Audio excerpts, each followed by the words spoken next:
Véritable success story de la radio Espace Guinée, les grandes gueules, détentrices des meilleurs scores radio en Guinée de la meilleure émission talk show, a donné le créneau horaire du départ au bureau et du retour à la maison, récoltant depuis des années consécutives le titre d'émission la plus écoutée en Guinée, toutes catégories confondues.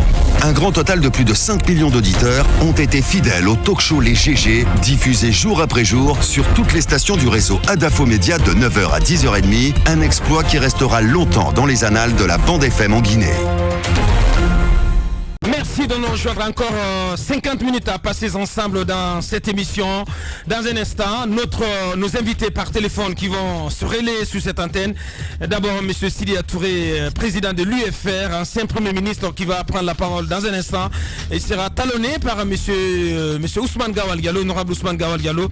Il est député à l'Assemblée nationale, responsable de la coordinateur de la communication chez l'UFDG.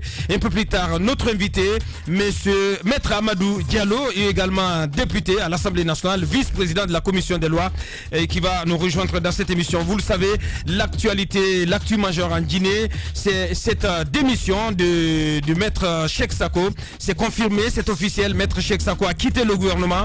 Il a remis sa lettre de démission au chef de l'État depuis le 20 mai, depuis le 20 mai dernier. Mais ce n'est qu'hier que cela a été su du grand public. Principale raison invoquée par le désormais ex-garde des Sceaux, son opposition à un projet de modification ou de changement constitutionnel. Comment y réagit-on dans les états-majors politiques? Quelle est la portée politique de cette démission et que peut-on retenir de l'action de M. Cheikh Sako durant son passage au gouvernement? Tour à tour, M. Sidia Touré, président de l'UFR, M. Ousmane Gawal Diallo de l'UFDG, ils vont prendre la parole dans cette émission.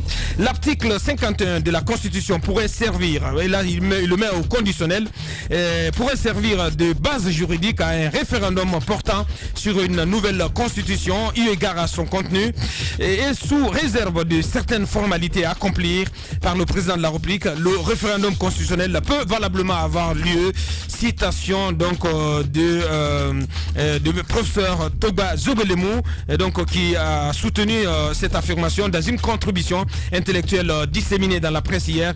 Que pensez-vous, que pensez de cette prise de position? La loi autorise-t-elle, il y a eu un lapsus au départ, que la loi autorise-t-elle le président de la République à soumettre une nouvelle constitution à un référendum? Maître Amadou Diallo, député à l'Assemblée nationale, vice-président de la commission des lois, vous le voyez à l'écran et c'est déjà installé avec nous dans ce studio. Ici et maintenant, en direct dans cette émission, M. Sidia Touré, président de l'UFR. Bonjour, Monsieur le Président. Bonjour. Bienvenue dans notre émission. Merci. Alors, Monsieur le Président, vous suivez forcément et nécessairement l'actualité politique de votre pays, la Guinée. Deux grandes actualités, mais on va commencer avec la première, celle qui fait beaucoup de vagues. C'est cette démission de Maître Cheikh Sako. Est-ce que vous pouviez prévenir, est-ce que vous pouviez prédire, cette démission-là? Est-ce qu'on pouvait s'attendre à cela? Oui, il était quand même possible que, compte tenu des enjeux en cause et surtout la possibilité pour notre pays de basculer dans le désordre et la violence avec ces prétendus changements de constitution pour un troisième mandat, il est possible que des Guinéens réfléchissent par rapport à leur position et qu'ils se disent que ce n'est plus tenable. J'aurais voulu qu'on rende quand même à l'homme cet hommage-là. Et je dois avouer, Thomas, j'ai été très étonné ce matin parce que tout le débat a tourné autour de la personne. Est-ce qu'il a condamné? Il a posé un acte, c'est l'acte aujourd'hui dont nous parlons. Le moment où on fera le point sur le fait qu'il n'a pas jugé des gens, on en parlera. Mais moi, je salue absolument cela et je pense qu'il y a d'autres personnes au gouvernement qui réfléchissent comme lui. On comprend bien.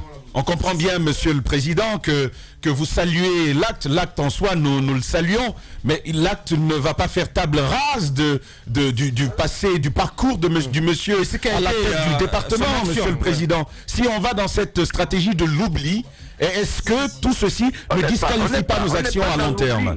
Chaque chose, le jour où on fera le bilan des actions posées par Cheikh Sako, on parlera de ça. Mais le jour où vous venez dire que voilà ce que je pense. Quand De Gaulle a dit le 18 juin, rejoignez-moi parce que la France est en danger. On n'a pas dit, mais au fond, lui, il a déjà travaillé avec la collaboration ici. Le jour là, aujourd'hui, c'est le jour dans lequel Cheikh Sako a fait comprendre qu'il s'était battu dans l'ombre pour que ces choses n'aboutissent pas. Alors, monsieur Touré, d'accord. Vous ne voulez pas... Il a préféré demander au président de l'enlever. Attendez, là, il a commencé par ça. Il n'a même pas dit je vais démissionner. Monsieur le Président, je préfère que vous preniez un décret pour changer de ministre de la Justice. On ne peut pas faire plus honnête que ça. Vous ne voulez pas qu'on parle du bilan de Cheikh Sako, mais si on reste même sur les raisons qu'il a invoquées pour justifier son départ. Vous m'écoutez là, monsieur Touré? Il a posé un acte, c'est l'acte dont on doit parler. C'est de cet acte, c'est aussi l'occasion de parler de son bilan, de ce qui a été son action de ce qu'on retient de lui. Mais moi, je vous ramène sur l'acte lui-même. Si vous nous permettez, je vous ramène. Bien, on va s'écouter, monsieur Sidia. On va donc parler de allez-y, Jacques, posez votre question. De ces raisons, changement de constitution, il n'a pas été associé à la rédaction de la constitution, la future constitution. Dites-nous donc, vous, quel bénéfice vous pensez tirer de son départ? Moi, c'est pas un titre personnel. C'est les Guinéens qui ont un bénéfice à tirer du fait qu'on a aujourd'hui quelque chose qui risque de faire basculer notre pays, et qu'un fils du pays prend position pour dire attention, là, je ne suis pas d'accord, parce qu'il y a des risques. C'est pas un bénéfice à moi, ça. C'est un bénéfice aux Guinéens. Alors, quelle portée politique de cette démission? Extraordinaire, parce que c'est quand même un ministre d'État. C'est quelqu'un qui reste au gouvernement et qui a un minimum de respect. Je n'ai pas dit qu'il était parfait. Chacun a commis des erreurs dans sa vie. Peut-être que lui aussi, il a même fait des fautes. Mais sur ce point précis, le fait qu'il ait pris cet engagement et qu'il s'est pu s'exprimer sur cette position à cet instant-là, c'est-à-dire au moment où le débat sur le troisième mandat est posé, oui, je trouve que c'est un acte incommensurable. La preuve, c'est que les radios en parlent à l'international, les gens ne parlent que de ça, c'est certain. Monsieur Sidia Touré, président de l'UFR, en direct dans cette émission. D'autres questions, Mafoudia? À la suite de Cheikh Sako, on épilogue déjà sur des possibilités d'autres démissions. Est-ce que vous, comme ces commentateurs de l'actualité politique guinéenne, vous pensez qu'on devra s'attendre à d'autres démissions? Et si oui, à qui, par exemple, devrait-on s'attendre qu'il parte? Non, pas... Attendez, vous pensez quand même pas que je vais venir à la radio pour dire à tel qui va démissionner. Je dis, c'est pas exclu. Voilà, c'est pas exclu. Alors, ce qu'on peut aussi lire dans cette lettre, c'est qu'il y a un travail qui est en train d'être fait pour cette nouvelle constitution. Mais lorsqu'on écoute quelques politiques de la mouvance, ils nous disent clairement que rien n'est fait. Qu'est-ce que vous savez de la réalité? Est-ce que oui, on est vraiment en train de travailler sur cette nouvelle constitution? Ou bien a-t-elle déjà été bouclée, élaborée? Écoutez, franchement, je m'exprime sur la question parce que vous me la posez.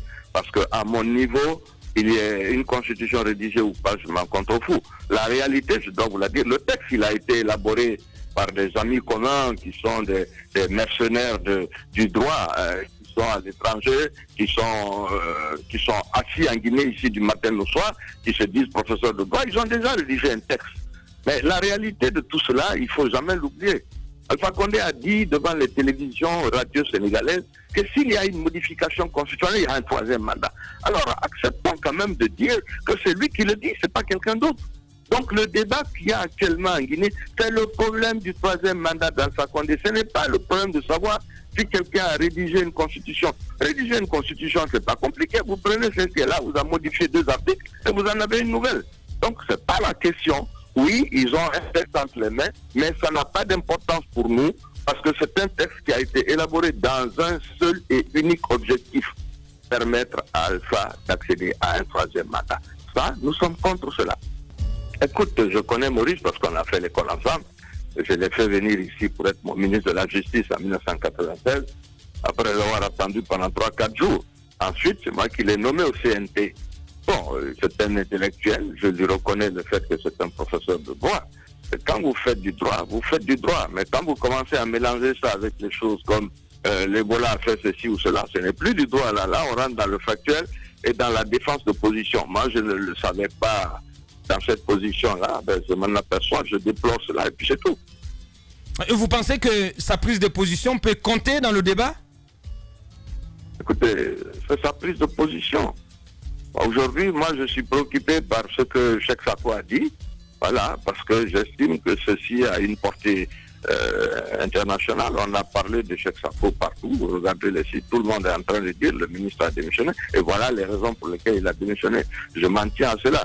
Si Maurice estime qu'il faut défendre une autre position, mais c'est son droit le plus absolu. Monsieur Sidya Touré, président de l'UFR, il nous explique à vous dire merci, monsieur le président, merci d'avoir répondu à nos questions. C'est moi qui vous remercie, merci beaucoup. Merci. Il se passe dans la vie politique tant d'événements inattendus, bizarres, que la Guinée paraît fumer la moquette. Chez les GG, la politique, vie de société, les grandes gueules, pour l'intérêt de la Guinée.